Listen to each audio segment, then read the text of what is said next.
when we as adults often fail to meet our own expectations with respect to that. And yet we're holding these children to this. It's insane. It is insane. That's one of Ryan's self-governing principles. I will not require better behavior from an adult, myself included, than I will not require better behavior from a child than I will require from an adult.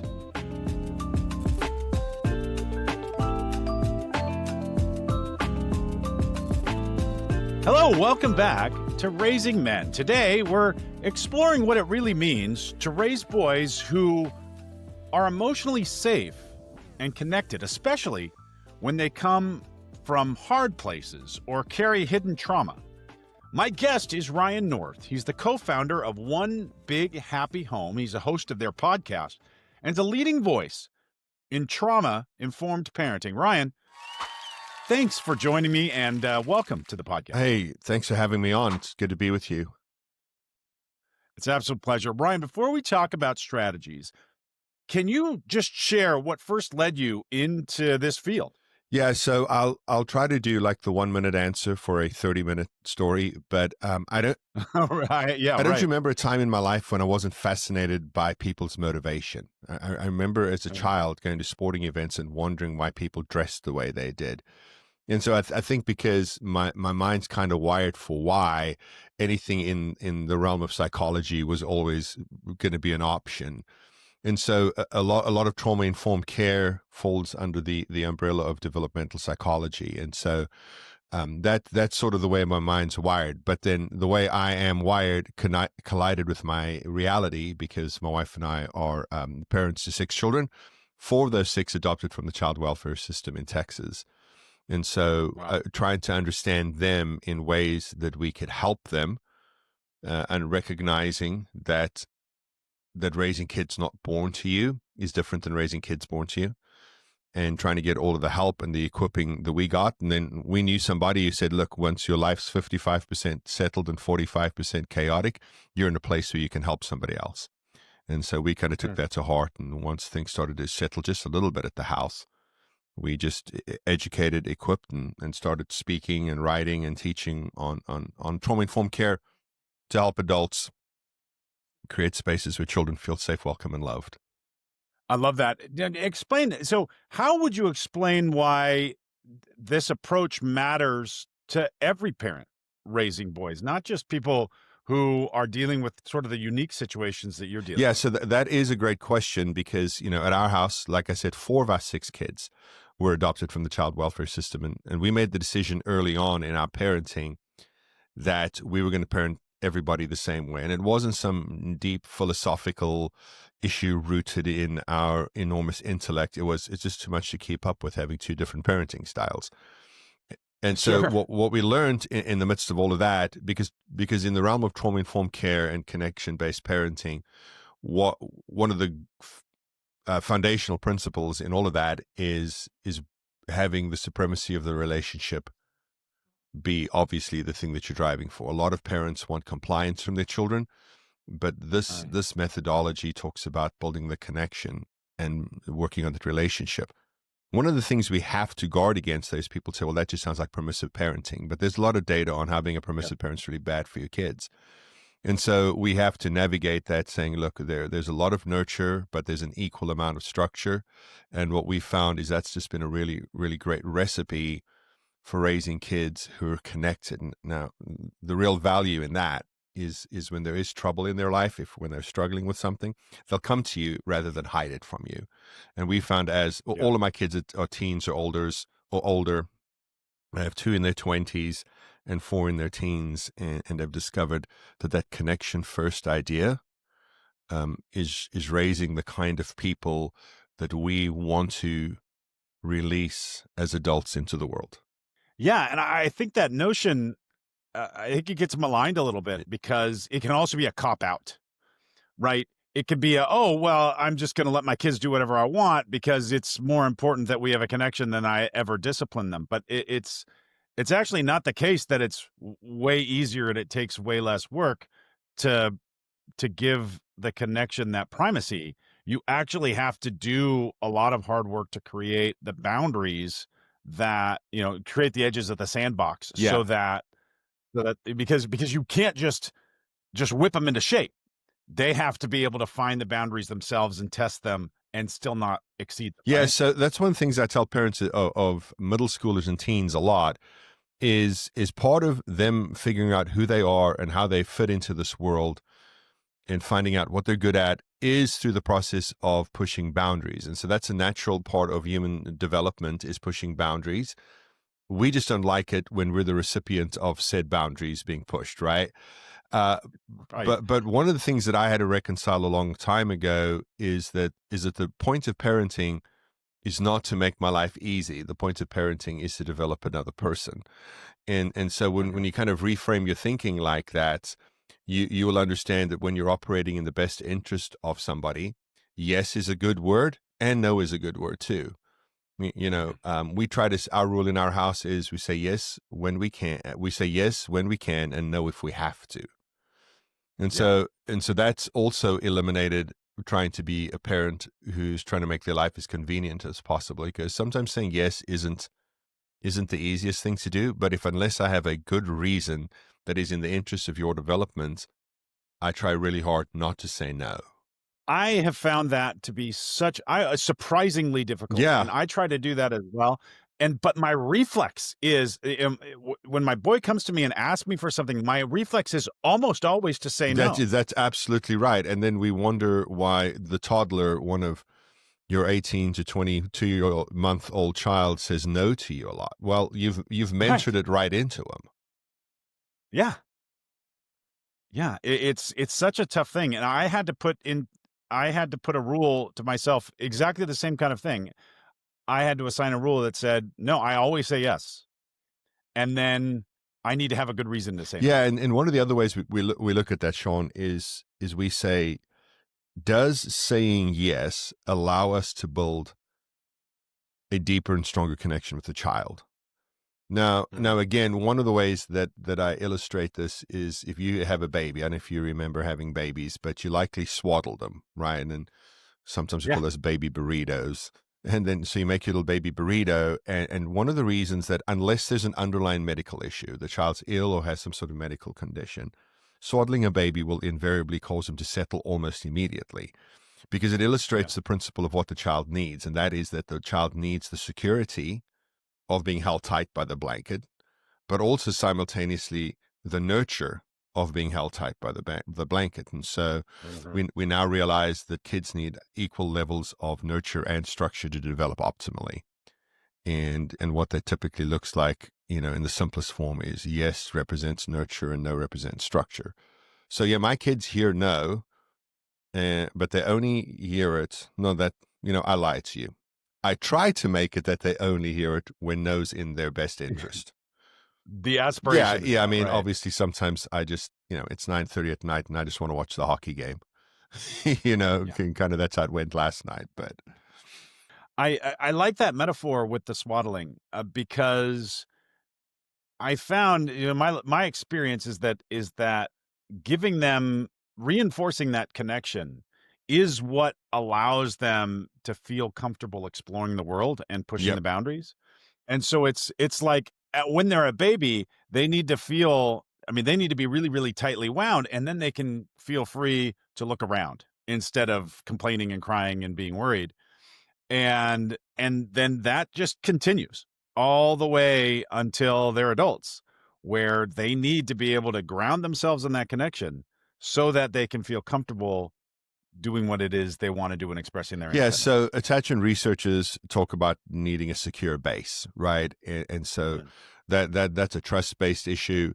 And once the children come to realize that you are a trusted adult in their lives, they can confide in you, and then they're having that secure base actually is what allows them to explore the world.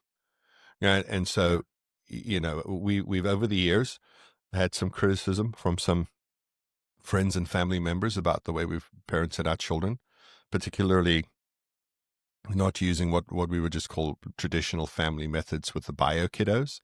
But I will tell you today that my 17-year-old daughter, she works at a fast food restaurant, and gets home at about 11:30 at night from her shift on the nights that she works. Wow. And she comes home, she puts her food that she's taken for her dinner in the fridge. She walks into our room, kicks her shoes off, and climbs into the bed between me and my wife and just tells us about her day. And then she goes and eats her dinner. And I love that. and I wouldn't trade that for anything, right? Because I know a lot of Yeah. people who their complaint is, "Well, my kids don't speak to me. My 17-year-old's Right. always in her room. They don't let me in." And I'm like, well, the time for creating that relationship where they trust you and let you into their universe is not when they're 16. It's when they're 16 months or younger. You know Yeah. what I mean? And so we have now been doing this for long enough and raised enough kids that I think we're now seeing proof of concept in that as they turn 21 today, my oldest daughter, my 23-year-old son, as they go off to school, as they move out of the house and have their own apartments and their own jobs and pay their bills and all the things that sort of are base level adult functionality for me, to see them, and then the struggles that some of them had early on and some of the predictions that the psychologists made about their lives. Our oldest son, we were told, he was almost 4 when he was placed with us, and we were told in a pre-placement meeting that we need to know what we're signing up for, because he'll never ever be able to live on his own. He'll never be able to live independently. He's going to live. He's going to have to live with you. And Right. I guess I was young enough and brazen enough, and I just looked at my wife and I said, "Challenge accepted." But Yeah. today he's 23 years old. He lives in his own apartment. He has a car that he paid for. He has a job, which he has been promoted several times the last few years. He now is an operations director for a company that, I don't know, can I mention brands on here, Sean? Yeah, so Absolutely. Yeah. he Please. works for a company that owns multiple UPS stores, and he's at 23 the operations director of all of their stores.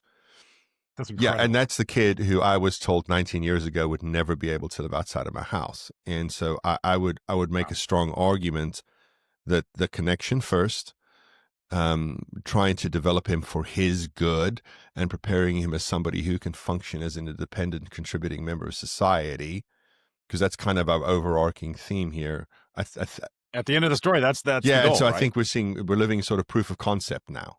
What are the lessons that we can take from, you've dealt with the kids that have really, really severe emotional Yeah. wounds and traumas. I feel like I don't have to deal with that, but my kid has much smaller traumas, and I suspect that the strategies and tactics and techniques that I need in order to deal with those smaller traumas are just miniature versions of the things that you deal with in a much bigger Yeah, scale. so there are a lot of things that I think there's a lot of things that I know that we believe in error about children. I'll give you a couple of examples. Sometimes when I'm speaking at an event, I like to play this game with the audience to prove that we already have this built-in view of how we view children. And I'll say, I'm going to start a Okay. sentence and I need you to complete it. And I'll say, children should be seen. And then the crowd yells back, and not heard. I brought you into this world, they yell back, and I take you out. You could have completed all of those. And I have several of those that I do. Well, one of those are all horrible ways to look at children. One of the Absolutely. things that I think we do in error about parenting is we think that go big or go home is a great parenting strategy. It's not, Right. because if you have to employ go big or go home, you're invariably going to then do the next step, which is leverage their pain points to get them to comply. And that is Right. literally the antithesis of how to build a good relationship with a human being. We also believe that children are resilient. And I would say that human beings have the capacity for resilience, and that in order to be resilient, you actually need to be connected to somebody who cares deeply about you and helps you in your interest. Because once we believe that children are resilient, we tend to ignore the fact that children are fragile. And so Sure. now that kind of brings it into the realm of general parenting, not just trauma informed parenting, because the world's a hard place, right? Being a child today, I would argue, is the hardest it's been being a child for a long, long time. I'm not going to discount what it was Absolutely. like being a kid at the beginning of the Industrial Revolution when 8-year-olds were in coal mines. Not to do that. Right. But certainly in our Sure, lifetimes, it seems like it's way yeah, I would tougher. argue that post World War One, it's the hardest version of the world to be a child. And sometimes we Yeah. parent children the way we were parented. And I don't know how old you are. I was born in 75, but I would certainly suggest that the parenting strategies of the mid 70s and mid 80s are not effective at all today, because my parents didn't have to deal with anything I have to deal with today, right? The new Right. one, AI chatbots as boyfriends, right? I mean, I read something this morning that 31% of teenagers say they'd rather be in a relationship with a chatbot than with an actual human. A- That's That's terrifying. And it terrifying. also makes perfect It's sense. terrifying. It makes perfect sense because the chatbot will never, I mean, it just blows It smoke. doesn't disagree with you. It's just thrilled to just reinforce everything you want to believe about Yeah. yourself. And so I can see the appeal of that, but Yeah. 31 full third of teenagers surveyed said they'd rather have an AI significant other than a human one. Well, that Wow. is, if you don't think that's terrifying, I can share my email and we can jump on a call and unpack why that's horribly terrifying. And some of the reasons it's terrifying is when you look at the research connected to anxiety and depression related to screen usage, particularly amongst girls. Now, this phenomenon of the AI companion is overwhelmingly girls with AI robots than with AI boyfriends over boys with AI girlfriends, right? And so when we look at Right. that, and so now they're more in the screen thing. And when you look at one of the great resources for this is Jonathan Haidt's book, The Anxious Generation, because he talks about a lot of the research and there's a lot of charts and graphs in it. But Yeah. the enormous increase, the exponential increase in anxiety, depression, self-harm, and suicide amongst teenage girls is astounding. My parents didn't have to counter the influence of a computer telling me what to do and that it's okay to eat batteries or whatever. A lot of these things are coming out now. Right. And so what we have to understand is that the world's a difficult place. And we have to understand that this generation of children lives in the AI world. They live in the social media world. They live in a post-pandemic world. When we talk about complex developmental trauma, we do add screens and post-pandemic because that changed how they relate to people. And so to say that we live in a trauma-free world would be rather foolish. And to say that Yeah. there's a single human being that has not experienced some level of adversity. And sometimes we use the words trauma and adversity interchangeably because trauma scares people. And it's also an easy one for them to dismiss because they said, well, my child was born to me, everything's fine. But the reality of Yeah. the world is these kids are getting bullied online, in person. They feel alone and isolated in ways that generations haven't before. And so it's now more important than ever for every single parent to understand connection first parenting principles while also understanding that we're not playing the permissive game. You're the child's parent, not their friend. Don't try to be their friend. Be their parent. You can be their Yeah. friend when they're 25, but don't be their parent when they're don't be their friend when they're 15. You're just their parent. You talked a lot, earlier. You mentioned about kind of the traditional discipline that you and I grew Yeah. up with, right? Which is really focused on control. And you essentially postulated a different model that focuses on connection instead. But I can imagine that people who might be resistant to that might feel that they were losing authority. What do you have to say about that? Do you have enough time? We got all the time All you right. need. So I would say a couple of things about that. If you constantly have to be reminding your children that you're in charge, then they know what you suspect. You're not in charge. And people who have experienced adversity need predictability and stability, right? Anything that's not predictable or unstable causes them to dysregulate. Well, children, whether they come from adversity or come from the perfect childhood, they still need to feel like somebody's in charge. And so my home is not a consequence-free environment. My home is not one where lessons aren't reinforced, but it's also one where those lessons are explained, that they're for the benefit of the children. I'll give an example.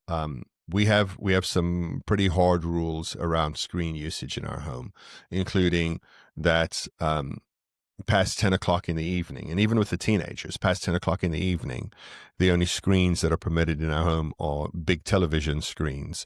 So phones and tablets and laptops go night-night at 10 o'clock at our house, unless you have a paper due or whatever. Obviously, we're reasonable people.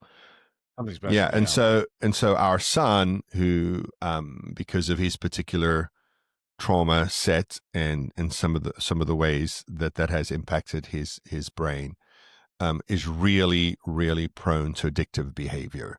If he likes something, he will want it all of the time, and the biggest villains in his life are sugar and screens. And so I have to tell him, look, it's 10 o'clock. We need to put our phones away. And he'll go, why? Now, I will tell you that part of connected parenting, particularly the older the children get, but we did this pretty early on with them, is they are entitled to understand why they're being required to do something.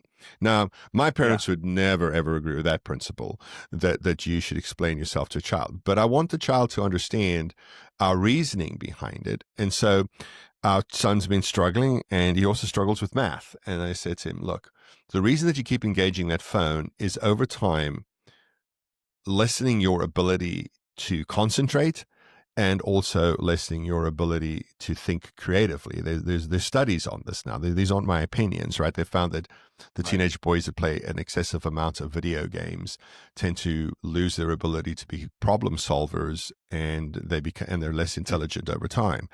And so I said, look, I don't want you to struggle with math, but even more than that, I want you to be successful one day. I want you to have the kind of job you want. I want you to be good at that job. I don't want you to be beholden to the fact that you can't think for yourself because you could not put your phone down. And as a result of that, I'm going to need you to give me your phone to me at 10 o'clock at night. He didn't like it. He thinks I'm ridiculous because, teenage boys have that privilege of thinking their dads are ridiculous. Yeah. I know I did. I guess you probably thought your old man was ridiculous when you were 17. But I still very calmly last night had to explain that to him, because at midnight, as I was making sure the house was all shut down before we turned our light out, I discovered he was just downstairs on his phone. And I'm like, no, dude. And he's like, I didn't see what the big deal is. And I explained to him for like the 100th time, this is what it's doing to your brain. And I'm trying to help you here. And you can be mad at me if you want to. That's your call. But I really hope you won't, because I'm not interested in raising I'm not interested in being a contributing factor to an adult who has a capacity for personal growth and success. Do you know Jimmy Carr is the British comedian? I do. Very, very funny. I really like have you heard? I saw him in an interview. This wasn't part of his stand-up. I think he was on the Diary of a CEO podcast. And okay. He said, here's the thing you need to understand about parenting. Anybody can say yes. But if you're saying yes to what kids want, then you're saying yes to ice cream, video games, and staying up all night. But what you need to say yes to is what they need: doing their homework, eating their vegetables, and doing chores around the house.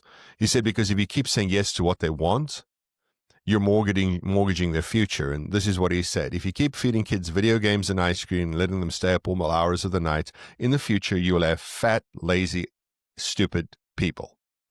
But if you make them eat their vegetables, make them do their homework, and teach them how to do chores around the house, in the future, you will have raised intelligent, responsible adults.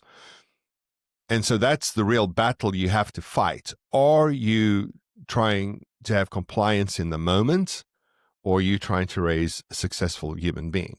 And I think that's where we get lost, because what's shifted over time is we see more and more in parenting. Permissive parenting is kind of the sexy version of parenting now, particularly in the social media age, where, you go through TikTok and every fourth video is a mom and her daughter doing a dance together because they're friends, right? And so, but when we were kids, compliance was brought by threat and coercion. Now Right. compliance is brought by just saying yes constantly.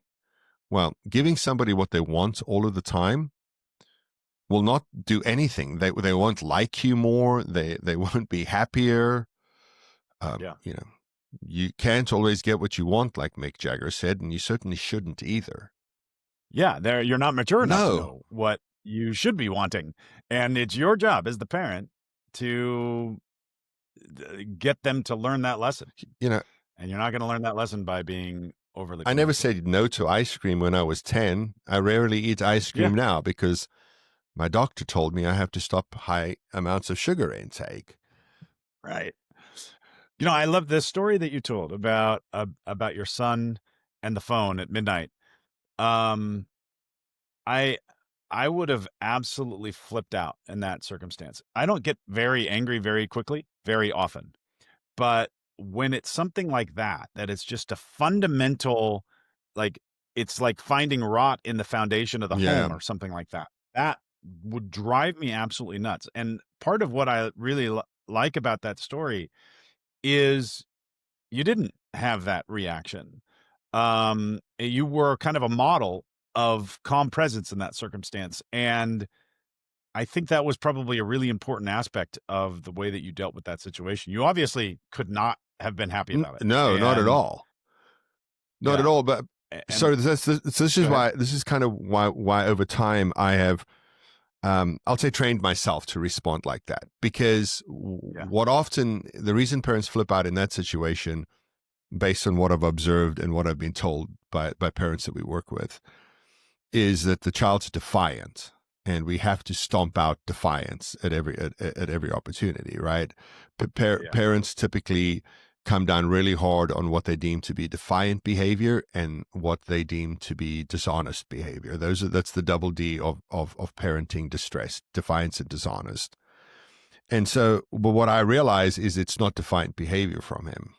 I think that it is the behavior of somebody who's literally addicted to his screen. And so if I had a child that I discovered they had a drug problem, I would engage them kindly and I'd cut off their supply. And so now I Yeah. have to think about it that way. I engage him kindly Yeah. and I want to cut off that supply. But there's a second level to the way I've chosen to interact. And that is because I need him to see that the appropriate response when encountering something that you don't like, that you disagree with, or is against your wishes and instructions, whatever on that spectrum, right? Whatever's on that spectrum, that you can engage it thoughtfully and respectfully, because he's still a human being who is worthy of being treated with respect, even when he does things that I don't like. And so I want him to learn that that is how he then will one day engage his wife, his children, Yeah. his employees, his coworkers, his friends.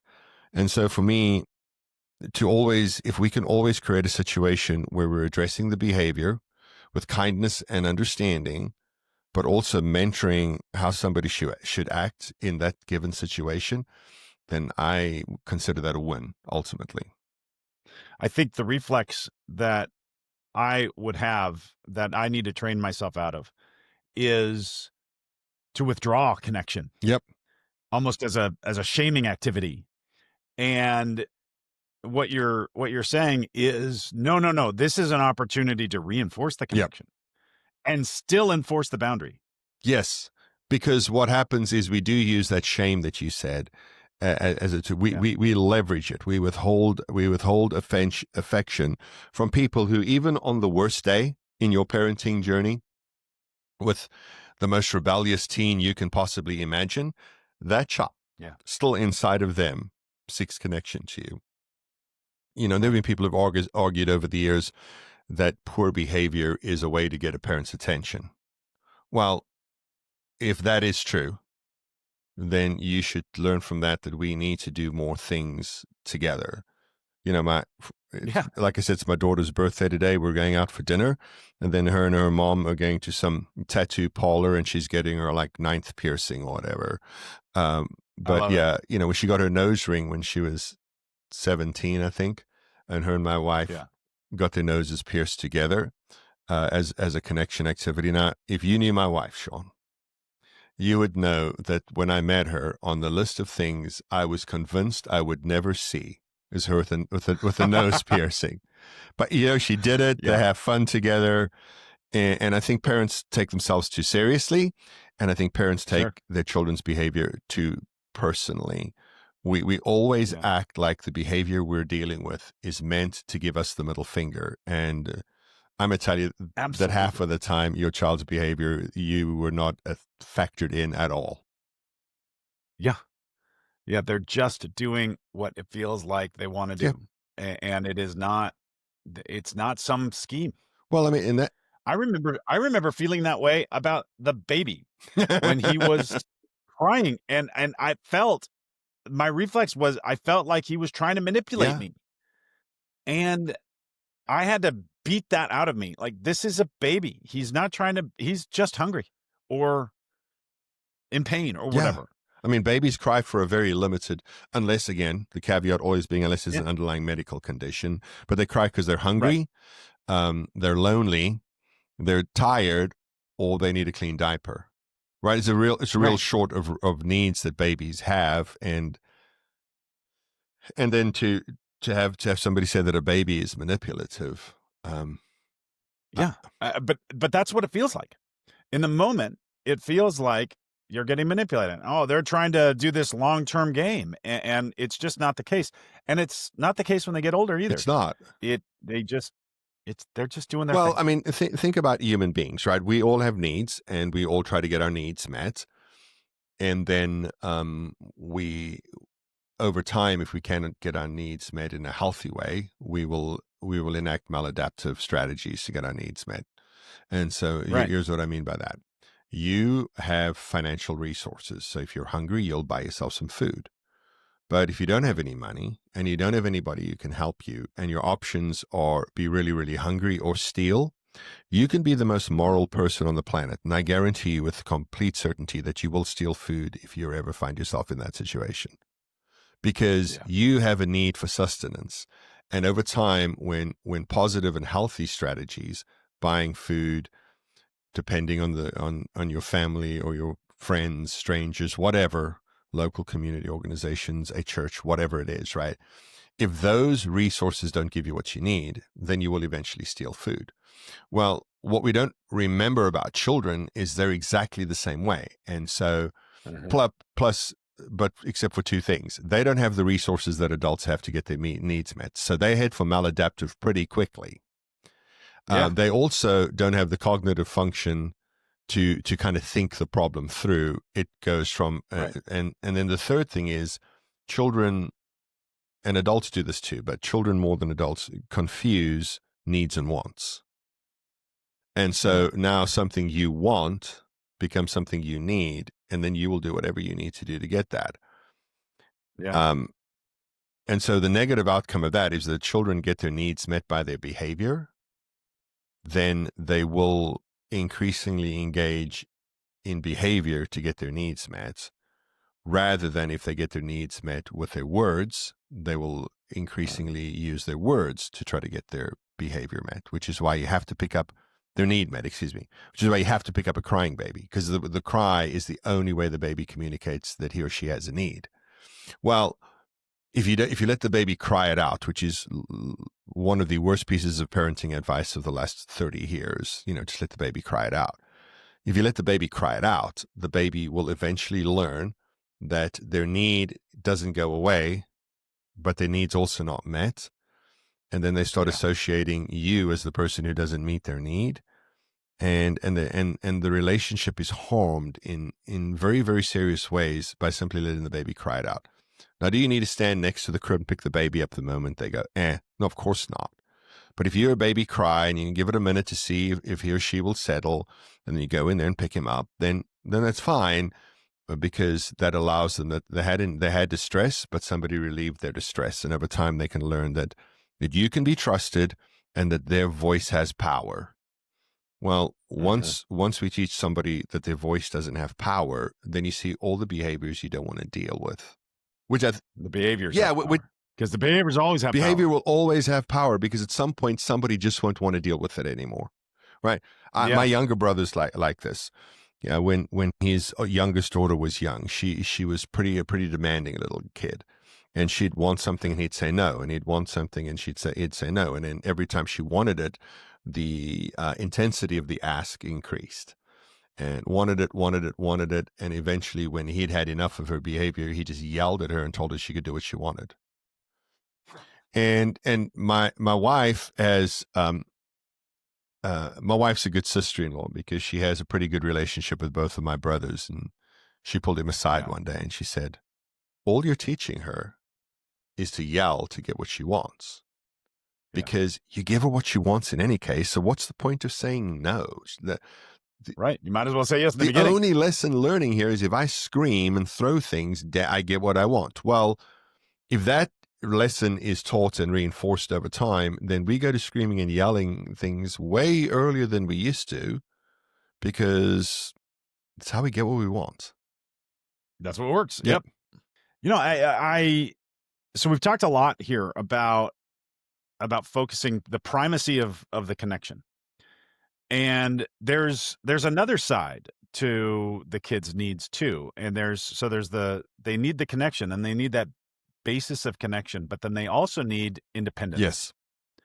And there's a tension between those things, right? You know, you can't be fully connected to somebody and also be independent, and vice versa. And so how do you think about that? And how do you cultivate the independent side of that coin? Well, attachment research tells us that somebody cannot be fully independent if they weren't once fully dependent. So dependence is a prerequisite for independence. Knowing that you can depend on somebody is what allows you. We talked about that earlier with the secure base, right? You can go into the world and be you if you know that there's a landing place for you.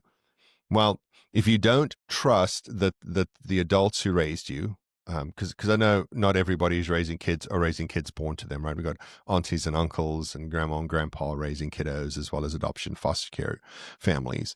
If they don't learn that you are somebody who they can depend on, then they won't feel the security to try to be themselves. Well, there's a real problem with having adults who are not independent, because what happens is they seek validation in others.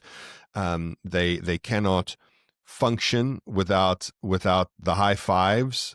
And what happens is if you have that view of the world, you tend to, over time, and I know I say over time a lot, but we have to think about things in the context of over time, not in the moment. Right.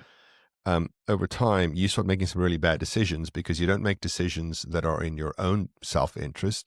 You don't make decisions that are in the self-interest of your community or your company or your family. You start making decisions that will get people to like you. And now you're not an independent person because you're beholden to the ideas and whims of others. Yeah. And think about the horror of that. The only way that you can feel safe, the only way that you can feel good at all, is completely dependent upon what other people do. That's true. And so the way I think about that is we don't use the phrase "be nice" in our home. We kind of we kicked that out of the home vocabulary, a decade ago, because the word "nice" always, the concept of nice always implies that you have to do something to make somebody else happy. Like, so you got a kid who has a toy. It's a good observation. Yes, you have a kid who has a toy, and they have a sibling who wants to play with said toy, and kid A, whose toy it is, doesn't want kid B to play with their toy.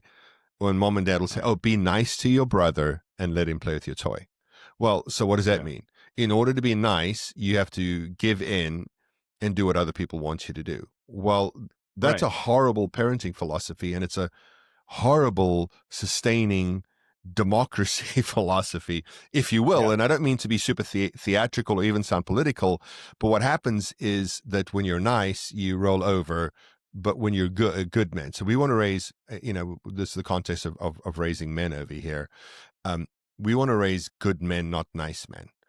And sometimes we think of the same, but good men, not to sound, all ancient world, but they will stand in the city gate and defend that which they are responsible for. Nice men will Mhm. avoid conflict and step aside and let all manner of evil into their community. And so Right. that's what I want. I'm trying to raise men who are a 23-year-old now and a 17-year-old who'll be 18 in January, who are good men who will run into burning buildings when there's a fire to save their neighbors rather than take out their phones and film the video, the building burning so they can get likes and views on social media. And to me, that's a real simple example of the difference of what we're trying to do with our boys, as opposed to maybe what's happening now in the culture at large. Is we got too many people who want to capture the moment because it might lead to a shoe deal from Adidas because of their views on social media, rather than saving Yeah. actual human lives who are in a very, very terrifying situation. Yeah, I think that is a really good observation. And yeah, I mean, it's our role as a parent is is to is to give our sons the skills to Yeah, thrive in the world. And when we want them to be, as you say, you want them to be good men. And what does that mean? That means that they're a good provider. It means that they're a good protector. And and beyond that, that's kind of the ball that game. is the ball game. I asked my wife in front of my boys. I said, "Babe, do you have doubt in any way that I would jump in front of a bullet to save your life?" And she immediately said, "No, I do not." And Yeah. and, and I said to my boys, because being a good man means that you do protect, you do provide. My wife has zero doubt that she means the world to me. My children have zero doubt that they mean the world to me, but none of them, and they don't always like it. But I will gently push back on things that I think, man, if we could just do this differently, then we'd reap the benefits. And they don't always like it, Yeah. uh, but my job is not to be liked. My job is to raise good men and women and girls who know one day when they are out of my house to know what they want for themselves, and to know to look for good men. Because we Yeah. need people who are interested in investing in subsequent generations, as in order to preserve the world we want to live in. Yeah.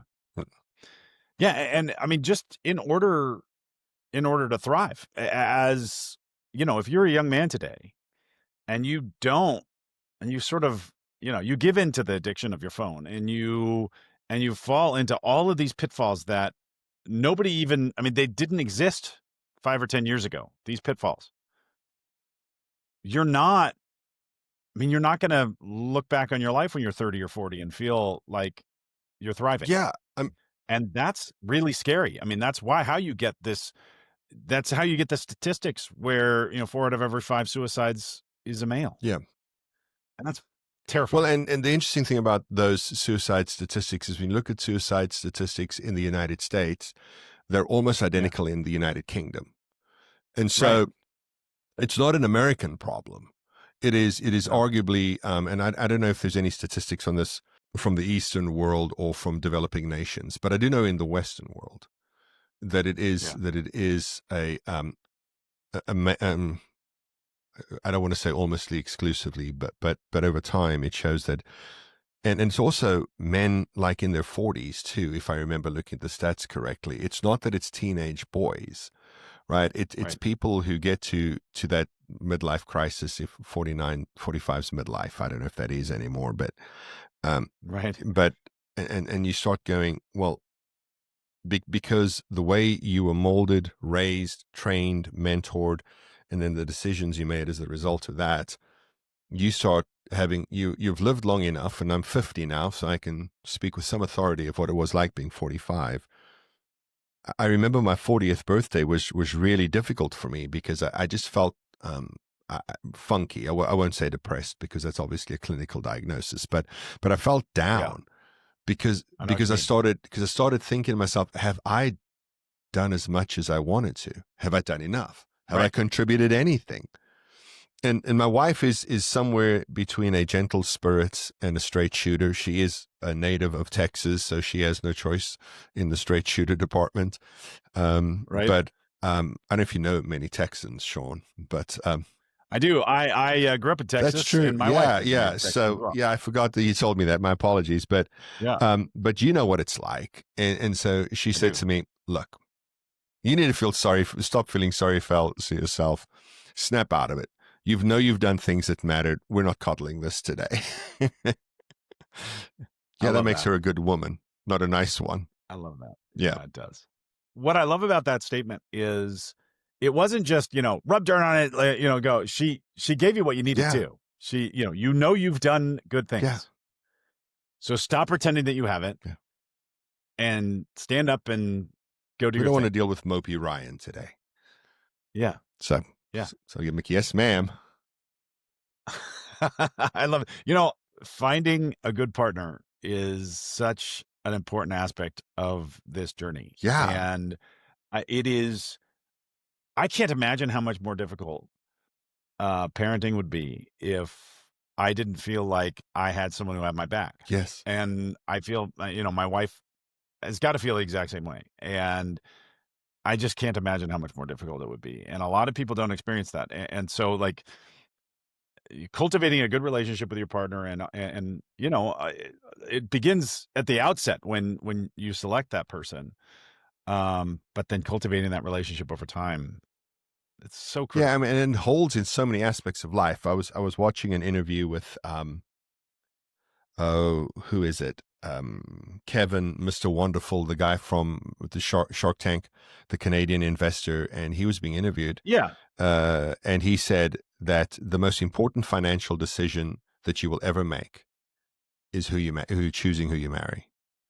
And the Yeah. interviewer said, "Well, make that make sense for me." And he said, "Well, think about it. If you build wealth over time, and then you get divorced because the marriage didn't work, Right. 50% of your wealth's gone, plus Yeah. 50% of your earnings are going to go as well in the future." And he said, and if you just kind of do some rough back of the napkin math, um, divorce will cost you 67% of your wealth over time. And he said, and any financial investment where you're going to have a negative return of 67%, nobody engages in it.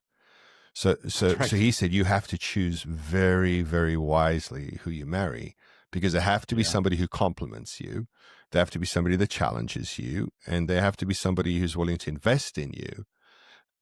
And one of the great things about our marriage is my wife and I are bothered by different things.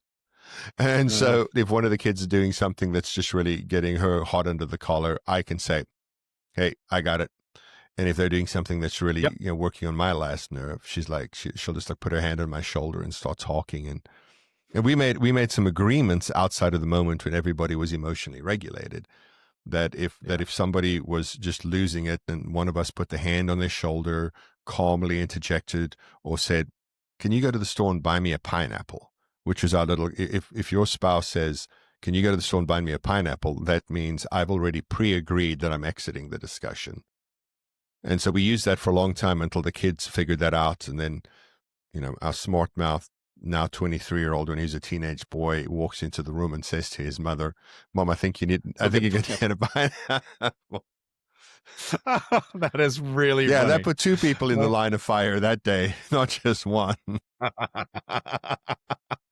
oh man, that's Yeah. beautiful. Yeah, but you also have to kind of appreciate the ingenuity there. You have to get mad a little bit, but you also have to go, you know what? Excellent. Touche, my Yeah. friend. That was a really I good can shot. assure you that Uh, after the fact, she thought it was clever. yeah, yeah. I my wife and I have a similar dynamic Yeah. where one person needs to tap out and the other person sees that and says, okay, I got this from here. But we don't have a really healthy way of doing that results in the person who's dysregulated leaving the engagement feeling good about it. It's it it it, it happens organically. And so the person who leaves the engagement might feel shame about it. So if I'm, freaking out over the kids and my wife says, I got this from here, or she's go take a walk, then I feel like I failed, or I feel like I've done something bad. But this pineapple strategy that you have, it's a pre-existing condition, and it enables the person to parachute in and say, I've got this, in a way that allows the other person to escape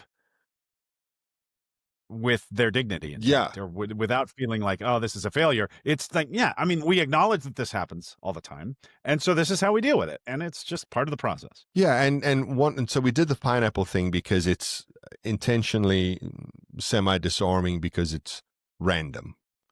And so and it'll jolt you out of the moment, because your brain pays attention to new information, and so that's new information. Plus, also, it's completely unrelated to whatever discussion's going on, right?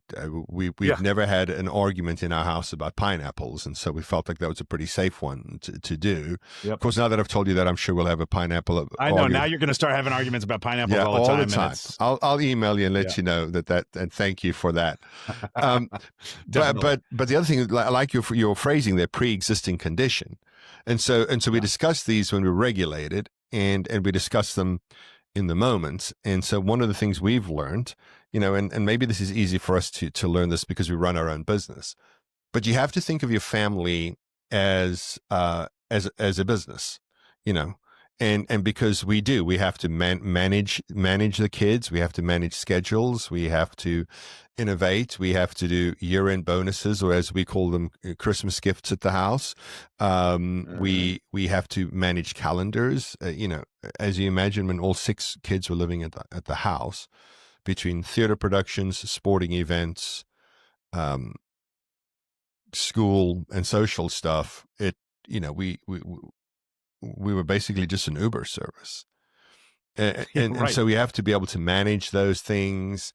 And so, my wife and I will have meetings. Sometimes it's on Sunday night, sometimes it's on Monday morning over coffee, just thinking about the week, where we have business meetings, if we have upcoming travel, all those kinds of things. And you use the word partner for your wife a lot. And I think that when we sit down and have those discussions and talk about what we want for our family, my wife and I know what our goals for our family are. One day, when they move out of the house, they will call us and say, hey, are we doing Christmas at your house this year? That's it. Yep. Because I know a lot of people whose kids begrudgingly go to mom and dad's house for Christmas because they just don't want mom or dad to be mad again. Right. But we've never done it with our children. We're doing something for New Year's. Well, I want to go with my friend. Okay. Well, tell me who's going to be there. What are you doing? Blah, blah, blah. Have fun. We've never forced the kids to be around us. And as a result of that,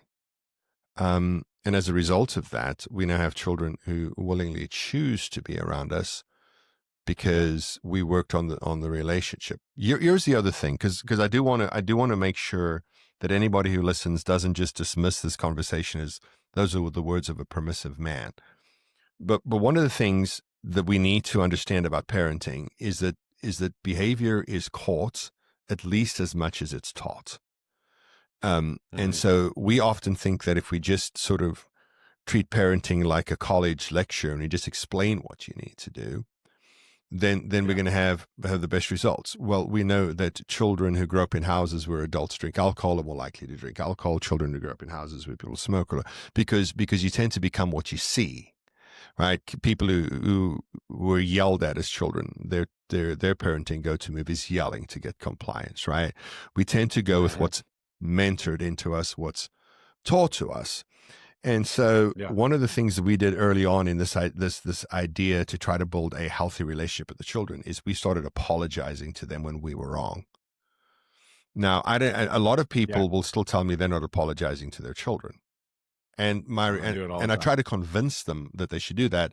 But over time, I've realized that the hardest thing to change is somebody's belief system. And so before you change their belief system, you have to consider that belief system was likely once an opinion. But you can't even change their opinion. What you have to do is you have to try to change their perspective. And Yeah. so the best way I know to change your perspective is to tell you, hey, we tried this for 10 years. Here were the results. I'm not telling you what you need Right. to do. I'm just telling you what worked for us. Yeah, here's my experience. Yeah. And take it or leave it. And so we would apologize. And so at our house, the apology had a formula. Say that you are sorry for the very specific thing that you are sorry for. Don't say, I'm sorry. Yeah. If you yell at the children and you know you shouldn't have yelled at them, you go and you say, sweetheart, I am sorry that I yelled at you earlier. And then you also ask them, would you please forgive me? You admit what you did, you say you're sorry, and you ask for forgiveness. And then you also commit to trying to do differently in the future. And so we never taught that formula to our children. All of my children apologize like that now. Will come to us unprompted and say, Daddy, I'm sorry that earlier I yelled at you when you came to talk to me. Will you please forgive me? Just like that. And the only thing we actually taught them is when somebody says, I'm sorry that I yelled at you, or whatever they're sorry for, you don't have to say, that's okay. Because oftentimes we'll just say that's okay. But I want my children to learn for them to validate and endorse being treated poorly. So you can say thank you. Yeah. Thank you is a perfectly polite response. Thank you for apologizing. Boy, you should see how that unsettles adults when my children say thank you. I remember one time there was an incident at this school. They do like a co-op thing. They're on campus a couple of days and at home the rest of the time. And in one of the classrooms, there was an issue, and it bubbled up to my wife's ear. So she took my daughter and said, look, you have to apologize to your teacher. And so this is one of the, unprompted at the house, had to prompt it there, because they tend to experience a little bit more shame with people they're not connected to. And so she went to the teacher and she said, I am really sorry that and before she even got to own her behavior, the teacher said, oh, it's fine. And my 10-year-old daughter, 10 at the time, said, but I really need to apologize. And she said, oh no, honey, you don't, it's fine. And my wife said, my daughter was getting really, really frustrated. And a 10 said to her teacher, look, I behaved poorly in class. I need to apologize and ask your forgiveness. Why won't you let me? And so that was a proud daddy moment, because now my children understand that I'm sorry. Right. Let me say it this way. Relationships are never without rupture. There's never a time when your wife, no matter how much she knows that she loves you, there is never going to be a time when she never, ever, ever is annoyed by you, frustrated by you, mad at you, doesn't want to speak to you. Those are the realities of relationships. But if we can, once we've done something to rupture the relationship, we go back and repair the relationship. That teaches people that they matter, because because apologizing is an act of humility. You have to admit you were wrong in some form or fashion in order to do it. And so when they will learn that their daddy is humble enough and cares about them enough in order to make things right with them, then again, they feel more valuable as human beings, which again, with raising girls, I certainly want to raise young women who feel valued. Yeah, I had an experience this very morning, where I wish I'd had that apology framework. Yeah. My daughter had hit my son, and he got upset with her about that. She apologized. Well, she said she was sorry, but she didn't apologize in any kind of framework. And he was still upset with her. And so, he said, I acknowledge your apology, but I don't accept it. And so she was very upset that she didn't actually get to experience, like, she didn't actually get to apologize, and he didn't accept it. And it ended up being this really, really negative situation for everybody, because, obviously she'd done something wrong. He didn't feel like she had repaired it well enough, and so was still trying to punish her. She didn't feel that she was absolved in any way, or that, she got to make up for it. And so she was feeling punished and unhappy. And so it was all bad. But I think if we'd had the reflex that you were talking about, things might have turned out differently. Well, and one of the things in that situation, because we have had kids say, I don't accept your apology. Yeah. And so one of the things, that so you can say thank you for an apology, and the second thing, or the only things we taught after the fact, not on how to apologize initially, and that is that now we're working on grudge holding, and so the person who was not willing to grant their forgiveness, I may an hour later go and say, "Hey, you okay? Yeah, let's talk about what happened," because now they're typically going to be emotionally regulated again about an hour or so later, right? Yeah. There's very that's little egregious, very little things that rises to them staying mad for days at a time. So we'll give them a little bit of time to kind of settle and interact with them and say, "Hey, look, baby, we don't want to be the kind of people who hold grudges." And so, are you still unwilling to forgive your brother? No. Okay. Well, then I just need to go and tell him, thanks for your apology, I forgive you. And so we've been able to work that in down the line, because I don't want the person who's apologizing to have unrealistic expectations. And I certainly don't want the person who's receiving the apology to be unrealistic about it, because sometimes forgiveness takes time. And I can't predict how long it's going to take you to forgive, because everybody's different. Because, somebody lies to me, I'm like, don't lie to me. Somebody lies to my wife, it unsettles her. And so we all have different responses to human interaction. And so I don't want then the person who was harmed to feel like they're being held hostage until they say, I'm forgiven. So we've had to learn how to navigate that relationally.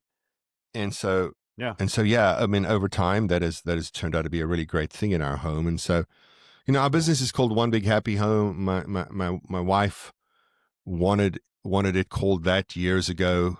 Before we even had the business, we just had a blog, and she wanted to call One Big Happy Home because she wanted, 6 kids and peace. And so I told her recently that's the only time she's ever engaged in name it and claim it theology with the One Big Happy Home. Right. Because all things considered, my house is not a place where it's absent of conflict, absent of struggles, but on balance, it is a place where people get along, where people love each other, work for each other. And so maybe now it is a big happy home, not a conflict-free home, not an anxiety-free home, but the overarching theme of our home is a place where people know they are loved and where they learn how to thrive. Ryan, at the end of every Raising Men episode, I like to ask my guest to give me one operating principle, something, maybe a truth that you try to live or raise your children by, or just think is important. So I'll put you on the spot. Give me one operating principle. I'm going to combine two and say it in one sentence, so it feels like one operating principle. Perfect. That's great. Curiosity is a better mindset than judgment, because most people are doing the best they can, even if it doesn't look that way to you.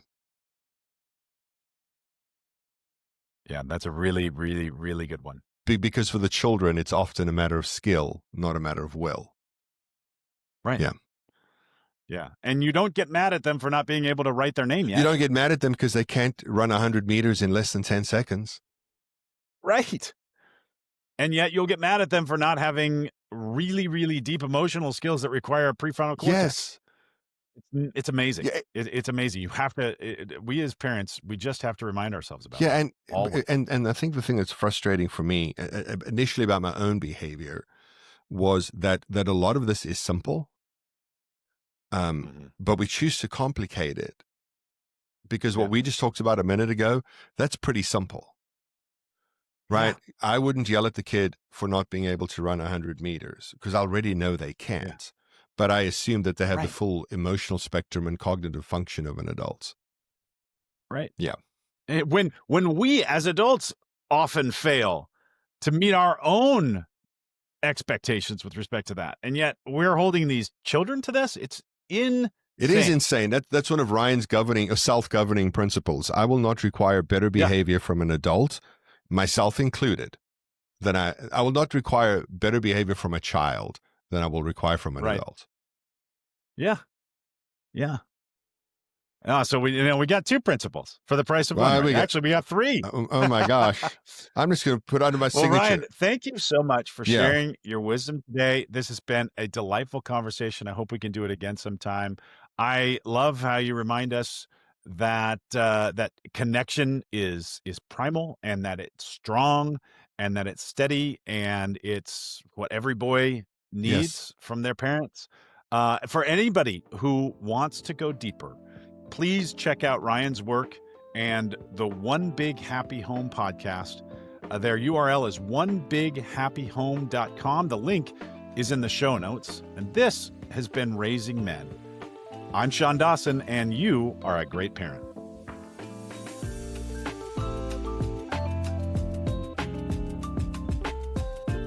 Raising Men is produced by Fiel Hernandez. This episode was edited by Ralph Tolentino.